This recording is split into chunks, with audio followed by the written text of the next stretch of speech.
Hey, what's up everybody? So we just got back from camping in northern Arizona yesterday at a place called Upper Lake Mary, and really nice up there. We took our Q1s with, and I also took my action cam and had it mounted on the front bar here. So I got some pretty good footage, which is what this video is going to be.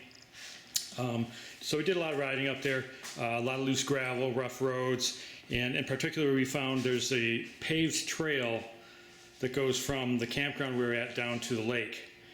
And the campground's up on a hill, so there were a lot of switchbacks, very tight switchbacks, and weaving in between trees and rocks and such. So it's a pretty cool trail.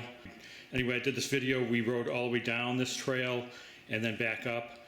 The trail's about 3 feet wide, and it's paved, but it's not like a smooth pavement. It's like basically they laid tar down on the ground, to make a path. It wasn't, very smooth, so it's constantly bumpy, and a lot of weaves between the trees, and there are pine needles all over, pine cones, and so it's kind of a bit treacherous. But after we rode it so many times, we knew we knew what was coming ahead, so it wasn't a surprise. We could anticipate a little more and get some better footage that way. I want to show you, I busted my kickstand. Not only did I bust it, I tore it out from the side of the chassis. You can see the hole there. That's the battery on the inside. And yeah, just ripped that off of the side of the chassis. Now I did that coming around one of these corners, and I was getting up some speed, hitting the accelerator after coming around a hairpin, and drifted a little bit too far out to the left, and there was a large boulder on the side of the path, and I kind of sideswiped it, and the kickstand being the furthest thing out is what took the brunt of it. Which is good, because I mean, out there I got a hole in the chassis, and my kickstand's damaged. That's the worst of it. Nothing got hit back here, nothing got scraped up. My new paint job or anything is all intact, so that's fine. Actually, at this point, I think I'm just going to remove the kickstand altogether, pound this metal back flat, because this is all jagged and sticking out now. Just pulled it out and ripped the chassis, and then I'm just going to put some of this grip tape over it, cover the hole, and I'm just going to go without the kickstand now. I can just lean it on things. Or I could fold it down, if I really wanted to. But rather than try to repair that, I think I'm just going to take it off. It's one less thing to, I guess, rack against a rock if you're going down a trail. So anyway, this is a scooter. I took my Q1.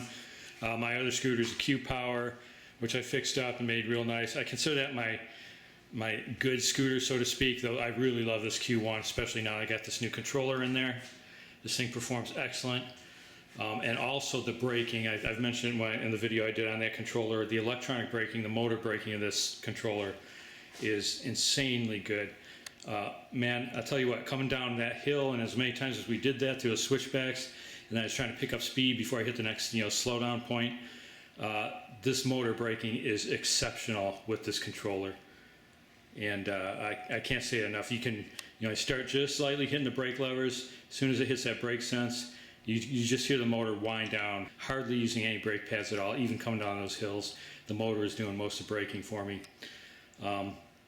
Anyway, my son was riding this one. This is his mess around or off-road scooter, whatever you want to say. His good scooter is the other Q1, the green one that I've redid and made with all the kind of like lime green color and black. So that's his good street scooter, so to speak, and this is his off-road camping mess around scooter that he just has fun with. You can see it's pretty dirty. We were riding mostly in dirt the whole time we were there. We also did this same run down this hill and back up on this trail at night. It was literally pitch black out there. There's no lights out there whatsoever. It's pitch black at night. So all we had to depend on were our headlights, which are these new ones I put on here.